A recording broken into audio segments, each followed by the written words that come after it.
So we're given a function of three variables, and the point in its domain of definition to -1, -4, and we want to find the instantaneous rate of change, or simply the rate of change of f in the direction of fastest decrease. So, and of course, the direction of fastest decrease. So, what is the direction of fastest decrease? So, if we have a function f whose gradient is different from 0 at a given point, and fortunately for this function, this will be the case, then the direction of fastest decrease is given by the opposite of the gradient. Of course, we need to normalize it.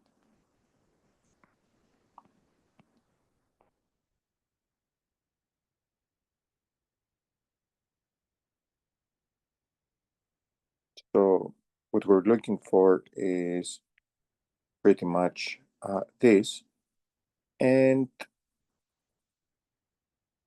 for reasons of completeness, let me remind you that the gradient is just a vector that has the partial derivatives as its components.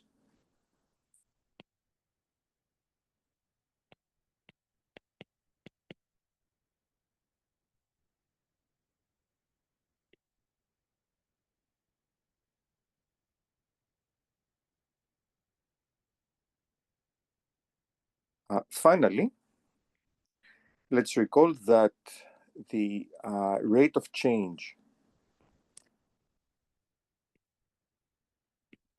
in this direction, when I say this direction, of course, I mean this one, is simply the opposite of the magnitude of the gradient. So as we can see, it's all about computing the gradient and using it in order to answer all of these questions.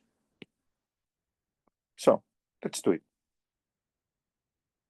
Let's start by computing all the partial derivatives and plugging in the specific point. So what is f sub x?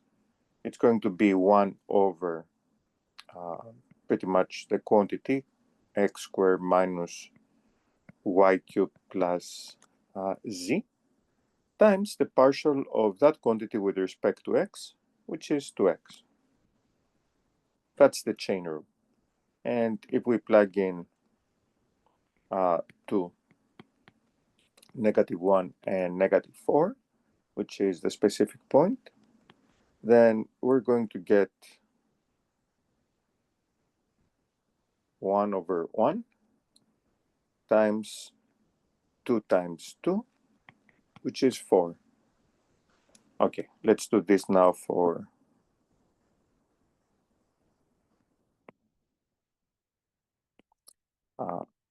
the second partial derivative with respect to y.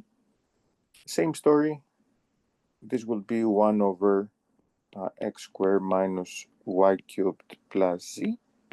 But this time we multiply by the derivative with respect to y. And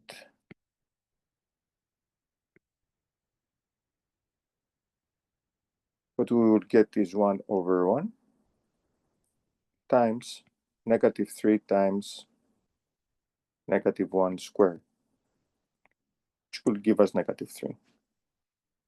And the last one is 1 over x squared minus y cubed plus z. Here, the partial with respect to z is simply 1. And the corresponding evaluation at this point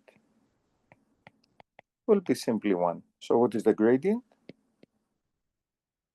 The gradient at 2, -1, -4 is equal to 4, -3, 1. And its magnitude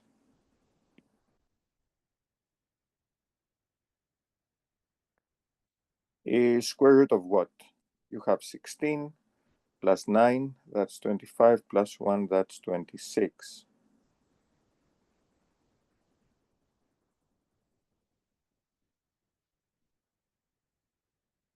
square root of 26. And now we can answer both questions. So the direction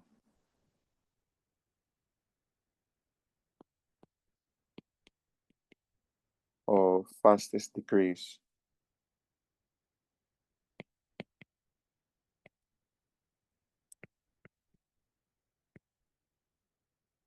is the normalization of the gradient.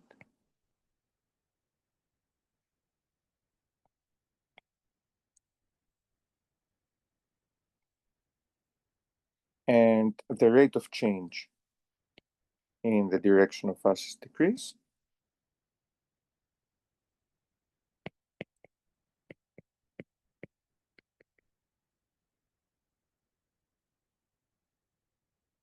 I'm sorry, I should have taken the opposite of this vector. So this means that if I want to, so I just took the gradient and normalized it. I should have taken the opposite. So that's -4, 3, and -1. And the rate of change in the direction of fastest decrease is going to be simply negative square root of 26. Okay? So now we have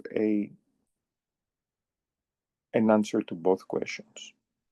And again, it's a good idea to remember the facts about the theory behind this. So the opposite of the normalization of the gradient gives us the direction of fast decrease, and the opposite of the magnitude of the gradient is the rate of change in that direction. Thanks for watching.